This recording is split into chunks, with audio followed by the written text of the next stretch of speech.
Buenas tardes, soy el doctor Humberto Arenas, soy el presidente de la FELAMPE y me dirijo a los miembros del Colegio de Nutrición Clínica de México con el objetivo de dialogar a través de las redes sociales sobre el tema de la ética en la nutrición clínica. La medicina del siglo XXI y especialmente la nutrición clínica del siglo XXI debe estar centrada en el paciente. Y para que esté centrada en el paciente, tiene que seguir dos principios hipocráticos fundamentales.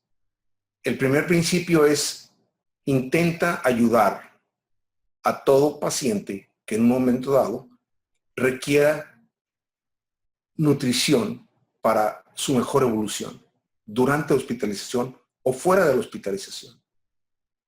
El segundo principio clave es: intenta no dañar. ¿Cómo podemos dañar? Podemos dañar por ignorancia, por negligencia, por utilizar la nutrición clínica sin realmente tener competencias para hacerlo. De tal forma que vamos a hacer una revisión sobre esos principios éticos que deben de regir la nutrición clínica del siglo XXI. He mencionado a ustedes los objetivos fundamentales de la plática, analizando los principios hipocráticos éticos universales, como es el de ayudar e intenta no dañar. Analizaremos la definición de lo que es la ética, su interacción en la competencia en la nutrición clínica, qué obligaciones debemos tener los profesionales de la nutrición clínica para practicar con ética, qué interacción hay entre seguridad y ética, cómo podemos educar a las nuevas generaciones en la práctica de una nutrición clínica fundamentada en la ética. Y al terminar, y espero haberlos motivado para luchar contra la disparidad y la injusticia que actualmente se realiza en nuestro medio sobre la atención de la nutrición clínica de nuestros pacientes.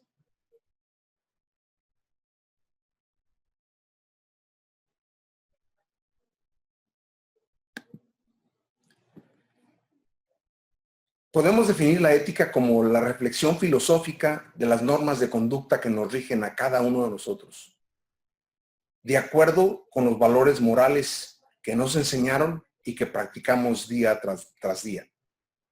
El objetivo en un momento dado de la ética es, si nos manejamos por esos principios, es el actuar con rectitud, con un compromiso con uno mismo, pero también con la sociedad a la cual nos debemos.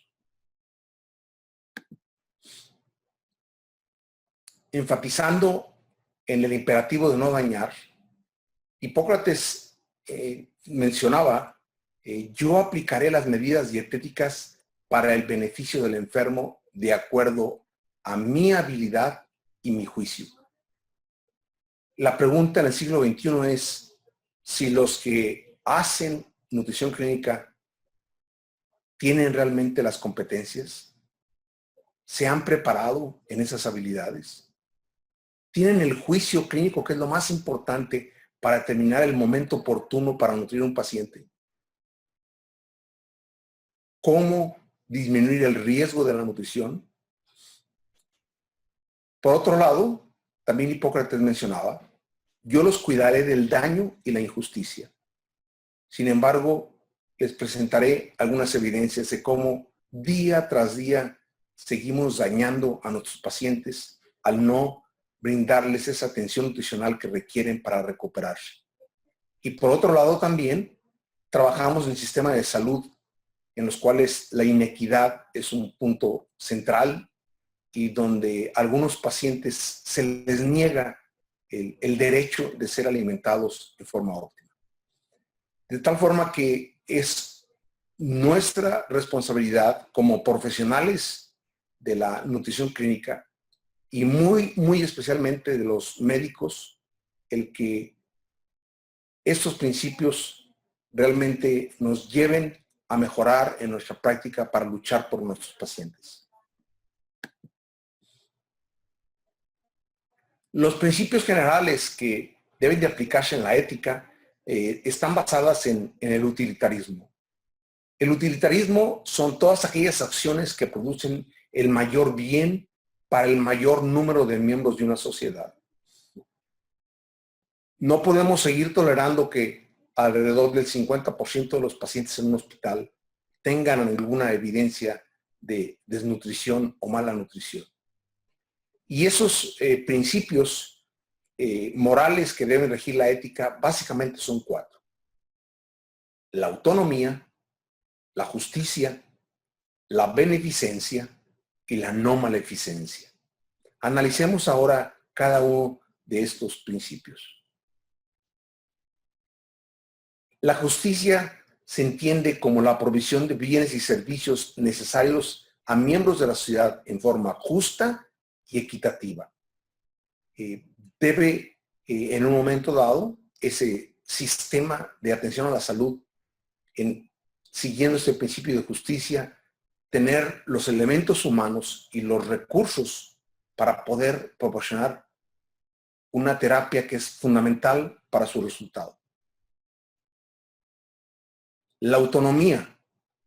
Si bien los médicos en el profesionalismo o al obtener realmente un título profesional se nos da la autonomía para poder ejercer nuestra profesión, también es importante considerar que esa autonomía corresponde al paciente. Y es el paciente, y solo el paciente, el que tiene el derecho fundamental de la autodeterminación. Esa es la base de la autonomía. En otras palabras, nosotros debemos considerar la nutrición clínica para un paciente, explicarle todos los beneficios que puede tenerle, pero también enfatizarle también algunos riesgos que puede también presentar este paciente. Y el paciente, y solo él, determinará, o su familia, si acepta o no acepta la nutrición clínica. La beneficencia se entiende como el proveer la mejor atención a nuestros pacientes, la atención más segura, con menor riesgo, pero también la más compasiva. Debemos entender que el conocer a un paciente no es solamente nutricionalmente, no implica solamente reconocer el peso corporal o los requerimientos que tiene este paciente.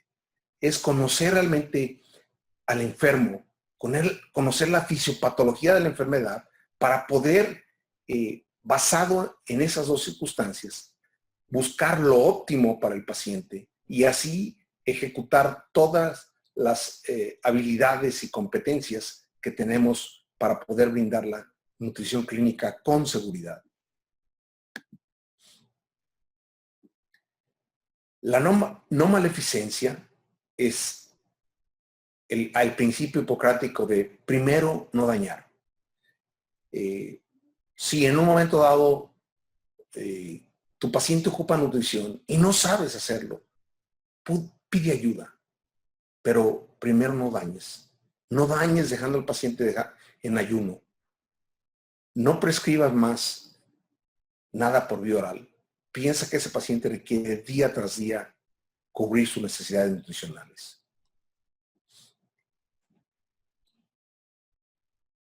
Un aspecto importante es que los recursos en salud son finitos y las necesidades son infinitas. Todo paciente también, en un momento dado, deposita en nosotros esa confianza de que seremos capaces de abogar por sus necesidades. También debemos enfatizar que la nutrición clínica es el eje central de la atención centrada en el paciente, no centrada en mis intereses financieros, no centrada en que si doy nutrición yo voy a recibir un recurso o voy a mejorar mi economía. Lo importante es pensar siempre y abogar por las necesidades de los pacientes, no por nuestros intereses financieros. Recientemente, el doctor Diego Arenas publicó en la revista de nutrición clínica de Aspen un artículo centrado en la ética. Y hay dos puntos que hay que señalar. La prescripción subóptima de la nutrición oral, enteral y parenteral daña a los pacientes. Por otro lado, la prescripción nutricional también debe ser proporcionada por equipos interdisciplinarios con clínicos competentes en la ciencia de la nutrición. No debe ser prescrita por individuos que no están con los conocimientos, con las competencias y las habilidades necesarias para brindar esa atención en forma óptima. Este artículo relativamente reciente es simplemente la evidencia de que poco hacemos por evitar este daño a los pacientes. Ustedes pueden apreciar en este artículo cómo a mayor deficiencia de calorías y de proteínas, los pacientes en un momento dado se evaluó la estancia hospitalaria en la terapia intensiva y después de estar en el hospital, y podemos ver la correlación que a mayor déficit de calorías y proteínas, mayor estancia hospitalaria, mayor estancia en terapia intensiva. Por otro lado, también la mortalidad puede apreciarse como va relacionada con un déficit de calorías y con un déficit de proteínas. Por tanto, debemos enfatizar que el objetivo clave es cubrir diariamente los requerimientos del paciente. Esto es el objetivo que debemos de buscar. Este artículo también reciente de la doctora Diana Cárdenas, originaria de Colombia, quien habla sobre la ética en la nutrición clínica, nos enfatiza sobre la autonomía de nuestra disciplina, la nutrición clínica, como resultado de la integración tanto de la medicina como de la nutrición. Y obviamente apuntalada por lo que conocemos hoy en el siglo XXI. La transformación del concepto de nutriente. Ese nutriente que aplicamos y que el metabolismo de ese nutriente finalmente va a actuar a nivel celular de nuestro organismo para poder mediar en el beneficio del paciente. Es obvio que estamos hablando de nutrición artificial cuando un paciente no puede comer, no quiere comer o no come lo suficiente. Sin embargo, es obvio que carecemos en muchos países de Latinoamérica y especialmente en México sobre una regulación y legislación específica para proteger a los pacientes. Por otro lado, también se enfatiza que los profesionales deben indicarlo bajo prescripción y supervisión médica.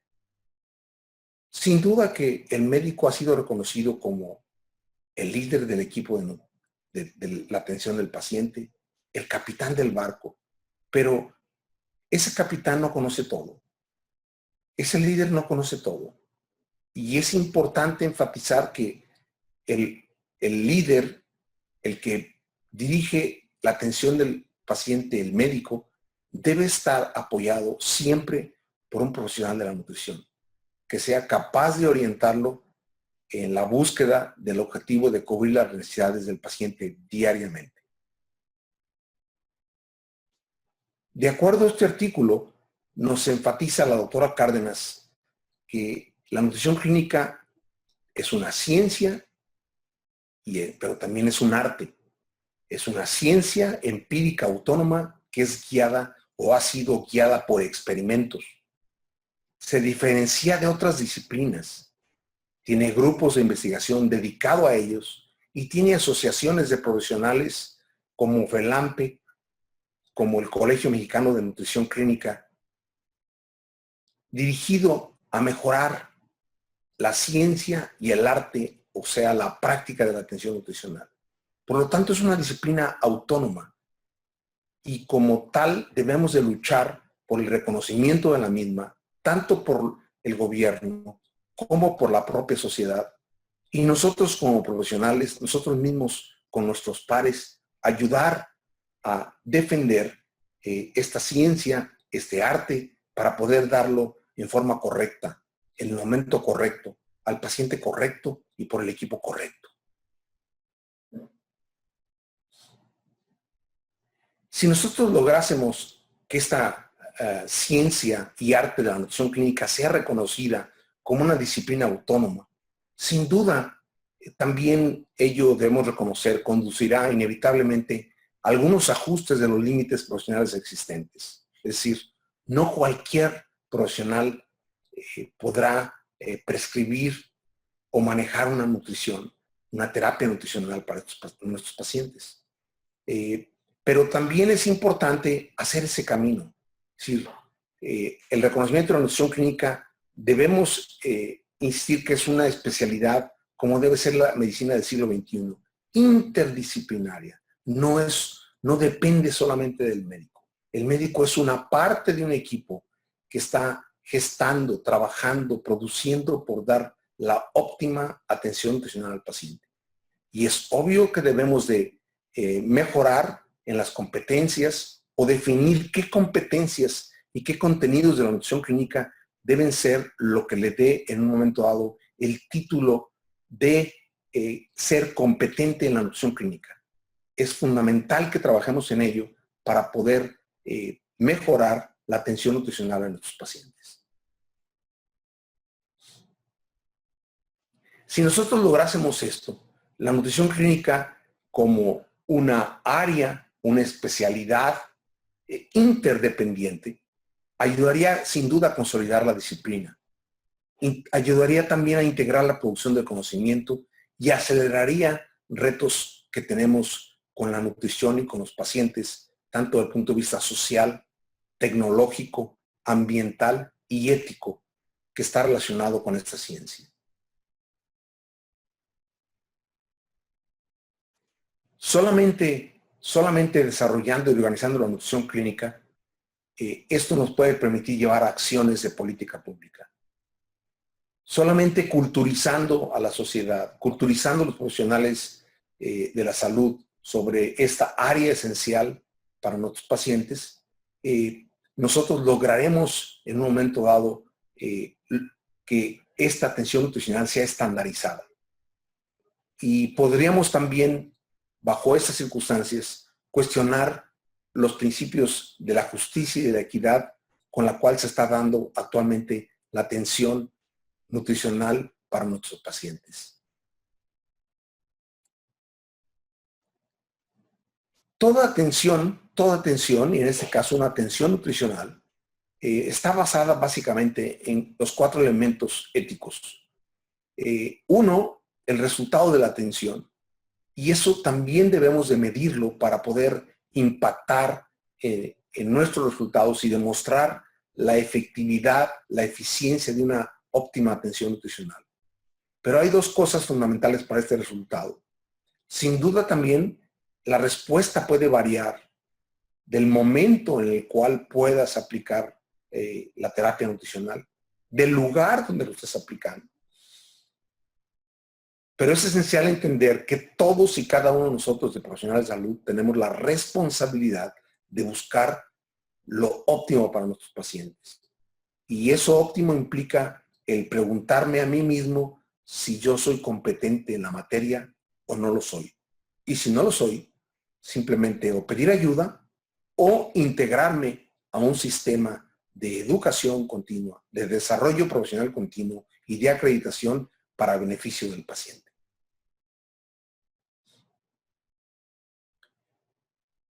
Después de la Segunda Guerra Mundial,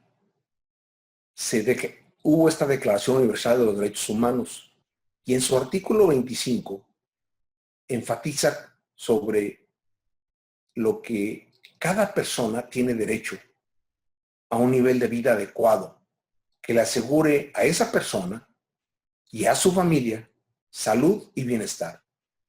En especial, alimentación, vestido, vivienda, asistencia médica y servicios sociales necesarios. Si analizamos con profundidad este artículo, reflexionemos qué podemos cambiar, cómo podemos luchar para que realmente en nuestro país se garantice este derecho. La FELAMPE realizó, bajo la presidencia del doctor Juan Carlos Castillo, la Declaración de Cancún. Esa Declaración de Cancún que fue realizada para defender los derechos del paciente. Debemos de llevar ese documento a la práctica y poner el dedo en la llaga para que realmente nuestro sistema de salud deje de operar en forma maleficente, especialmente en la atención nutricional. ¿Qué ha pasado en el siglo XXI? En el siglo XXI nos hemos adaptado a un sistema de salud que es dispráctico, es decir, tiene incompetencias de varios tipos. Y especialmente en lo que respecta a la atención nutricional, podemos decir que tenemos un sistema de atención nutricional dispráctico, asociado con deficiencias que van desde la falta de habilidad, de experiencia para manejar un paciente, hasta la torpeza, la negligencia y la imprudencia con la cual se manejan nuestros enfermos sin prestarle la óptima atención nutricional. Es obvio también que se agregan en este contexto prácticas anómalas que van desde el conflicto de intereses hasta la corrupción. Esto es lo que finalmente nosotros debemos de luchar por cambiar, porque en resumen, estamos trabajando en nuestros sistemas de salud públicos y privados con un conjunto de prácticas que se han vuelto anómalas, en sistemas complejos, pero que tienden a ser autoorganizadas y tienden a perpetuarse y se mantiene el status quo. Debemos enfatizar que este sistema dispráctico solamente daña al paciente, pero si en cambio balanceamos todos estos preceptos éticos, definitivamente luchando juntos podemos revertir y poder lograr que nuestros pacientes reciban una óptima atención nutricional.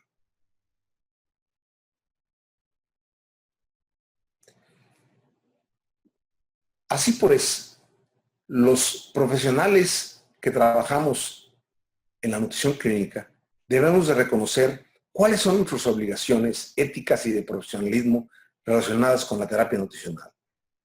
Y el primero, como Hipócrates lo insistía, es no producir daño con la terapia nutricional. La terapia nutricional también tiene riesgos, pero estos riesgos, como lo demostraré más adelante, van directamente relacionados con las competencias del equipo. Prevenir el daño con la terapia nutricional. Si nosotros nos anticipamos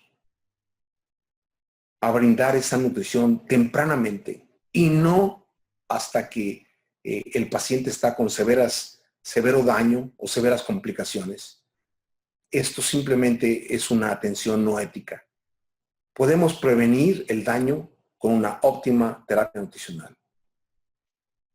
También es cierto que podemos o debemos retirar la terapia nutricional cuando ésta está ocasionando un daño. Y finalmente, tenemos la obligación de promover el bien que hace la terapia nutricional. De boca en boca, podemos definitivamente insistir en nuestros pacientes, en la sociedad, en nuestros colegas, la importancia de que el paciente reciba la atención nutricional. Por tanto, hemos enfatizado que el profesional de la salud, no solamente el médico, pero especialmente el médico, debe ser más analítico, debe ser más humanista, debe practicar su profesión con profesionalismo, previniendo el daño, educando a las nuevas generaciones, actualizándose en los conceptos de la terapia nutricional y obviamente valores personales que puedan ayudarlo a respetar al paciente, pensando que algún día también nosotros podemos convertirnos en pacientes.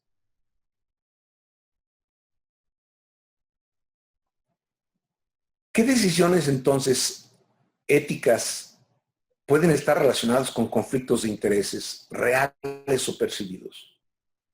Algunas decisiones pueden en un momento dado relacionarse, especialmente en el siglo XXI, con conflictos de intereses.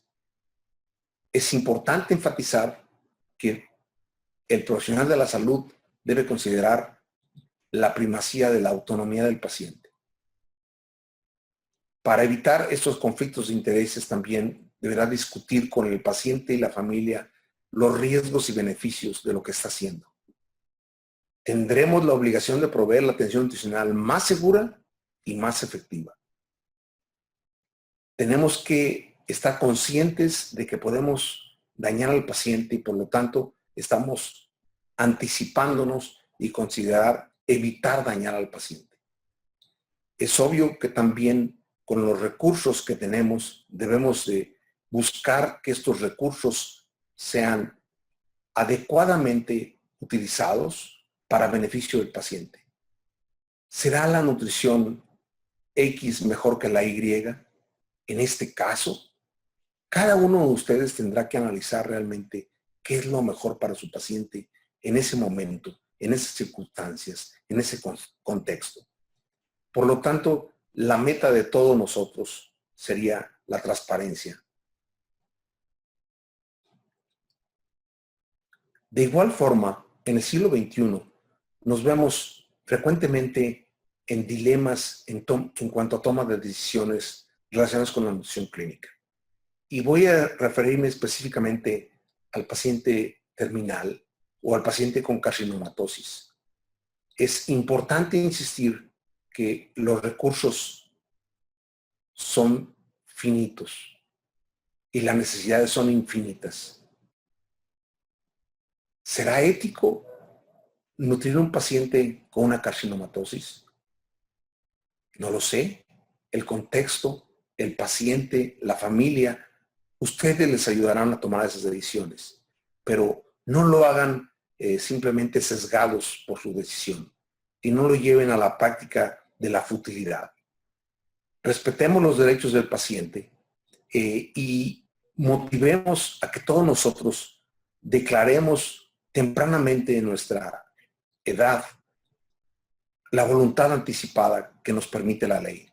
¿Qué queremos al final de nuestra vida? ¿Prolongación? ¿Extensión? ¿A través de una nutrición artificial?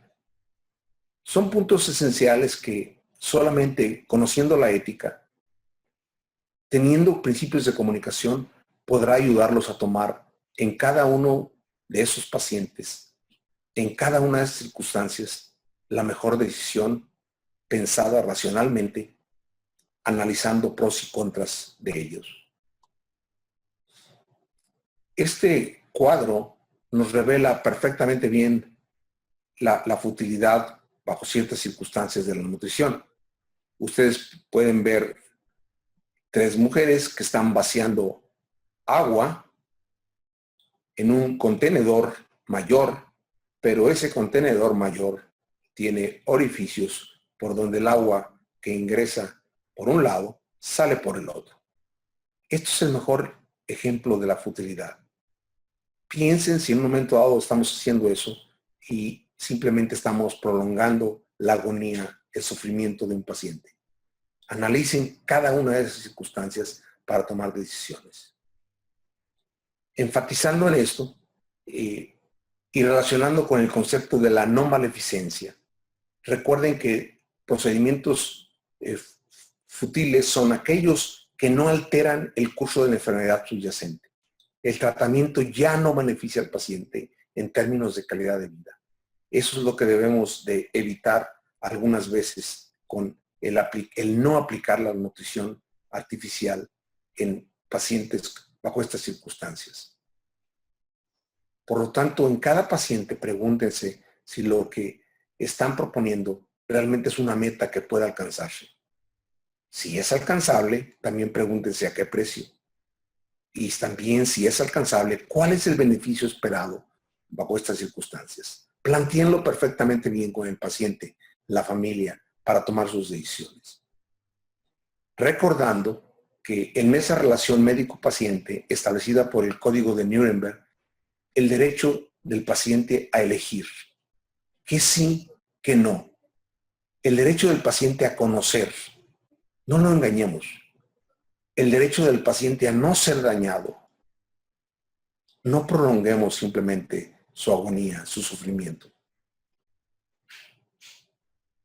En este contexto, pues, la toma de decisiones del siglo XXI debe estar basado básicamente en dos áreas. Por un lado, un equipo de salud multiprofesional que tenga conocimiento, que tenga experiencia, que tenga habilidades en la materia de la nutrición clínica y pueda plantear un resultado clínico que pueda lograrse a través de una acción de este equipo. Pero por otro lado, también tenemos al paciente y su familia, al cual tenemos que darle información sin sesgos, actualizada, apreciando ese paciente, esa familia, que estamos preocupados también por la relación riesgo-beneficio y teniendo una clara percepción de qué es lo que quiere ese paciente con la aplicación de la nutrición artificial, qué resultados espera, cuáles son sus metas personales. Y en base a eso podamos tomar una decisión informada pero compartida. Eso y solo eso puede lograrse bajo un contexto ético de la nutrición. Recuerden pues ustedes que Hipócrates manejó dos principios: ayudar y no dañar. Las palabras claves de todo sistema de salud en el siglo XXI es calidad y seguridad.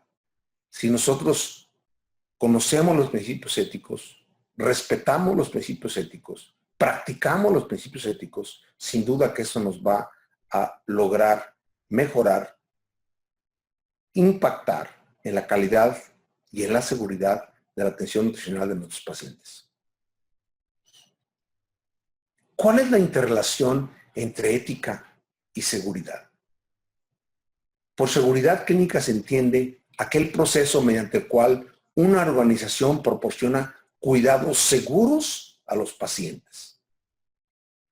¿Damos una atención segura desde el punto de vista nutricional? Esto implica la gestión del riesgo. ¿Podemos anticiparnos e identificar al paciente en riesgo nutricional? Claro que podemos hacerlo. Podemos aprender, como los artículos que les presenté de la deficiencia de calorías y de proteínas, para poder hacer un análisis de lo que está sucediendo actualmente y con esos datos insistir en cambios en nuestra regulación de la terapia nutricional.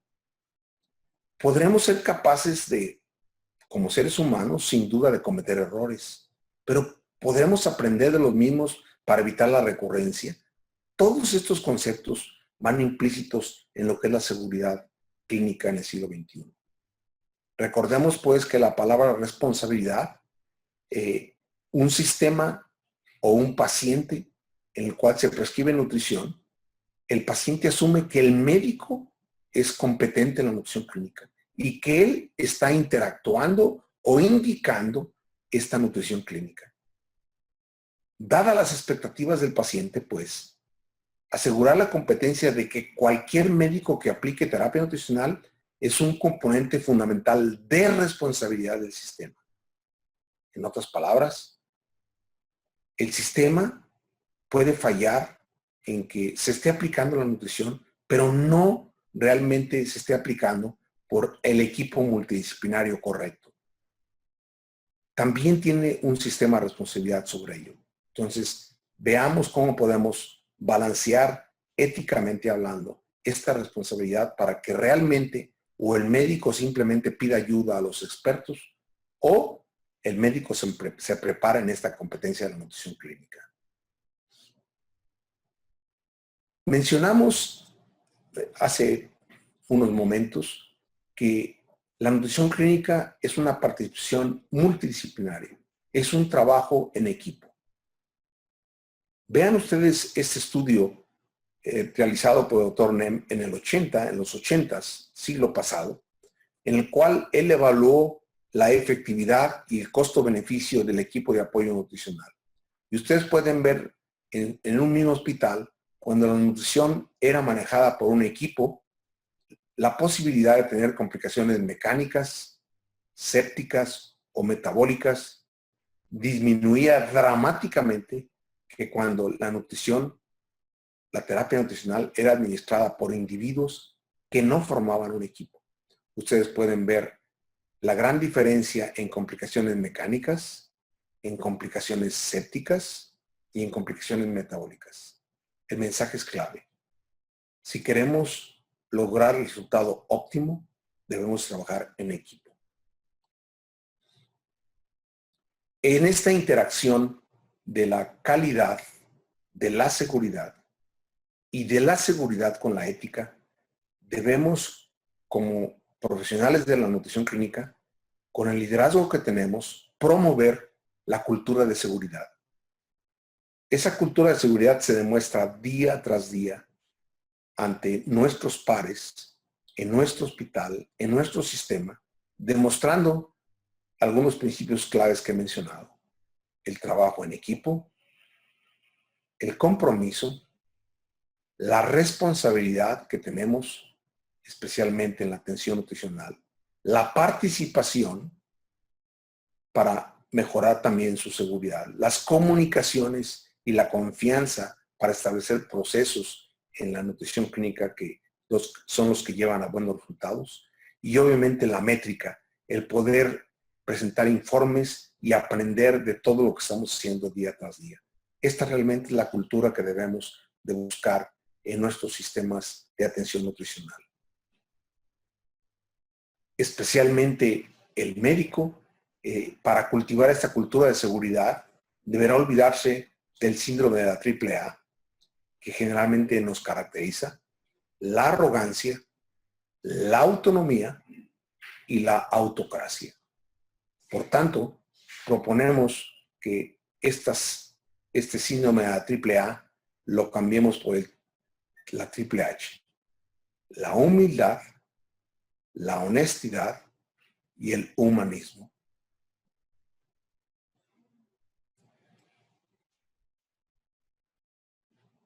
Así pues, ¿cómo evitar dañar al paciente? Primero, es obvio que teniendo conocimientos de la nutrición clínica, de las habilidades técnicas, de integrarnos como equipo para poder en un momento dado proporcionar óptima atención nutricional al paciente en todas las circunstancias. La seguridad, pues, es sin duda una materia de la ética y ambas están ligadas a la eficiencia. Así pues, un médico o un cirujano seguro no es aquel quien es más competente en una destreza, sea clínica o quirúrgica, sino aquel individuo, aquel médico que es más astuto y honesto en reconocer sus propios límites de competencias y sus habilidades. Aquel profesional de la medicina que tiene el valor suficiente para solicitar ayuda y está comprometido para aprender más allá de su límite. Eso lo establece el Colegio Americano de Cirujanos y creo que es un principio fundamental que es aplicable efectivamente en la nutrición clínica. Si no sabes, no lo hagas, pide ayuda. Es lo más sencillo que puedes hacer por tu paciente. ¿Qué podemos hacer en nuestros sistemas de salud, en nuestros servicios? Simplemente ir integrando alrededor de nosotros, a través de nuestra inteligencia, de nuestro esfuerzo, de nuestro carisma, ir realmente contagiando a individuos que trabajen en nuestro entorno profesional, adquiriendo o aprendiendo de estas experiencias de vida para finalmente lograr tener una esfera de influencia en nuestro sistema hospitalario, en nuestro sistema de salud o fuera de nuestro contexto. Lo importante es ir evolucionando hacia la práctica de ese liderazgo.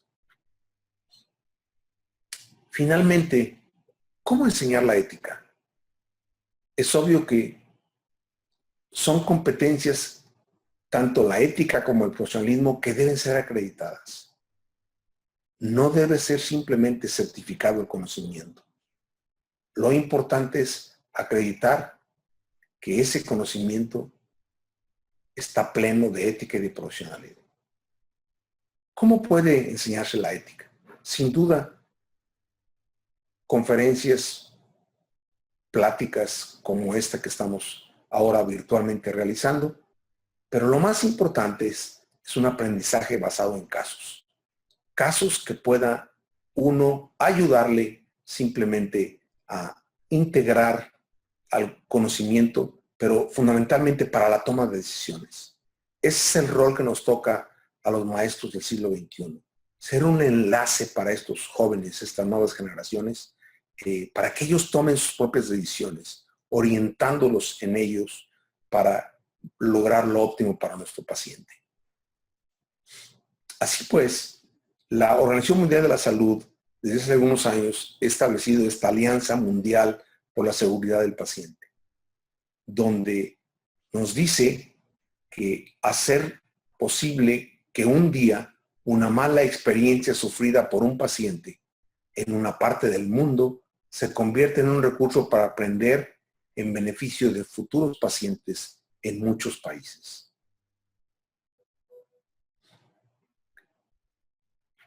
Nuestra organización está trabajando arduamente para un programa en línea de educación médica continua y de autoevaluación, en el cual no tan solo el médico esté aprendiendo diariamente, sino todos los profesionales de la salud pudiésemos en un momento dado analizar casos clínicos en los cuales podamos tener errores en el manejo y en el cual podamos, siguiendo dos principios fundamentales de la educación: la retroalimentación inmediata y la reflexión. ¿Qué harías diferente la próxima vez? Eso es lo que estamos trabajando a través de casos clínicos que queremos presentar en un portal fundamentando que se mantendrá los principios de confidencialidad tanto del paciente como del médico. Lo importante es que simplemente no desperdiciemos estas grandes oportunidades que tenemos para aprender de lo que nos ha salido mal. En cada uno de estos casos, básicamente lo que analizamos son deficiencias de conocimientos, juicios inadecuados, falta de ciertas habilidades, manejo de egos, mejora de profesionalismo y de ética. En fin, no están enfocados solamente en la parte técnica, que es importante, pero también en todas las competencias blandas que todos los profesionales de salud debemos dominar. En un solo caso, en el cual analicemos por qué pasó, cómo se resolvió, cómo se pudo haber evitado, se pudo haber hecho algo diferente. Y esa reflexión, apuntalada por una retroalimentación, nos puede ayudar definitivamente a modificar conductas que actualmente son inadecuadas para el manejo de nuestros pacientes. Recordemos, pues, que nosotros debemos establecer un proceso de atención estandarizado. Cuando nos desviamos de este proceso de atención, vienen los problemas. Pero de esos problemas tenemos día tras día en nuestro medio. Documentemos qué pasa con esos pacientes. Y solo a través de ellos, por respeto a ellos, para beneficio de la sociedad, aprendamos de estos problemas que estamos teniendo. Esa es la invitación a que todos lo hagamos. Un ejemplo, simplemente de un caso que pueda demostrarles cómo podemos, a través de una retroalimentación inmediata y una reflexión, ver qué pasó con un paciente y en un momento dado, qué se podía haber hecho para que no llegase a estas circunstancias. Es un paciente en el cual se nos pide, la familia pide una segunda opinión. Esto sucede 3 meses y medio después del inicio de su padecimiento. Vean el tiempo que ha pasado y cómo en un momento dado ni la familia, ni el paciente, ni el propio colega solicita ayuda. Y cuando se solicita ayuda, a veces es muy tarde. Vean este paciente cuando se analiza por un equipo experto en nutrición clínica. Simplemente al medir que este paciente tiene 22 días en ayuno total, ha perdido más del 25% de su peso corporal en los últimos 4 meses. Tiene un índice de masa corporal de 19.6 y una albúmina de 1.4. Cuando se nos pide la segunda opinión, inmediatamente el el cirujano en este caso responde y inmediatamente propone una nutrición parenteral periférica con una bolsa estandarizada. ¿Será realmente esto lo que ocupa el paciente? ¿O es realmente una reacción ante una segunda opinión? ¿Por qué no pedir la ayuda antes? ¿Por qué esperarse a tanto tiempo para que en un momento dado, ahora que se puede hacer algo óptimo,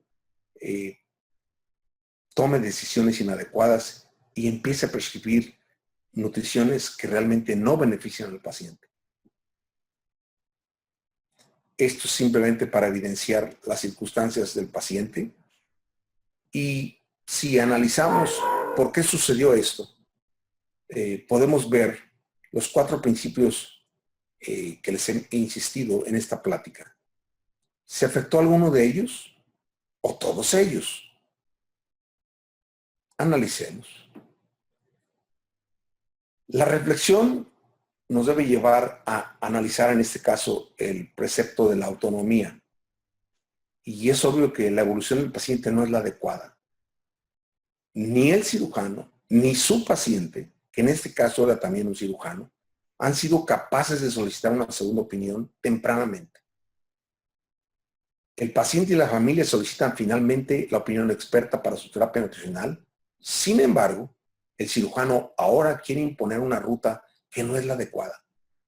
Sin duda que se está afectando el principio de la autonomía.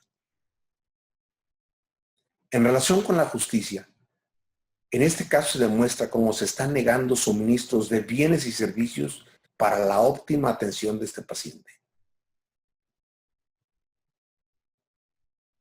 En relación con el precepto de la no maleficencia, se está afectando el principio de la no maleficencia al dañarlo en una mala toma de decisiones, tanto desde el punto de vista quirúrgico como nutricional. Y en relación a la beneficencia, se está afectando el principio de la beneficencia, ya que no se está proporcionando el mejor y más seguro cuidado de atención nutricional. Por lo tanto, nuestro rol como educadores es enseñar un método de pensamiento que facilite el reconocimiento y soluciones de dilemas éticos. No simplemente hablar de conceptos técnicos, sino influir en el pensamiento de nuestra nueva generación para que analice desde el punto de vista ético y de profesionalismo la toma de decisiones que va a realizar para su paciente. Finalmente, termino con una invitación a todos ustedes para que nos acompañen del 22 al 25 de septiembre del próximo año, en el cual presentaremos a ustedes todo lo que hemos trabajado juntos en la búsqueda de una atención nutricional óptima, integrando la nutrición de hoy con la del futuro, enfatizando que no solo son las herramientas técnicas o tecnológicas las que permiten en un momento dado mejorar esta atención. El otro punto de inflexión, de introspección, es el ser humano. ¿En qué estamos fallando nosotros para que esta malnutrición siga prevalente? ¿Cómo podemos ser más conscientes del problema? Simplemente demostrando en lo que estamos fallando para poder mejorar y aplicar en los próximos años una atención nutricional óptima, eficiente, segura y ética.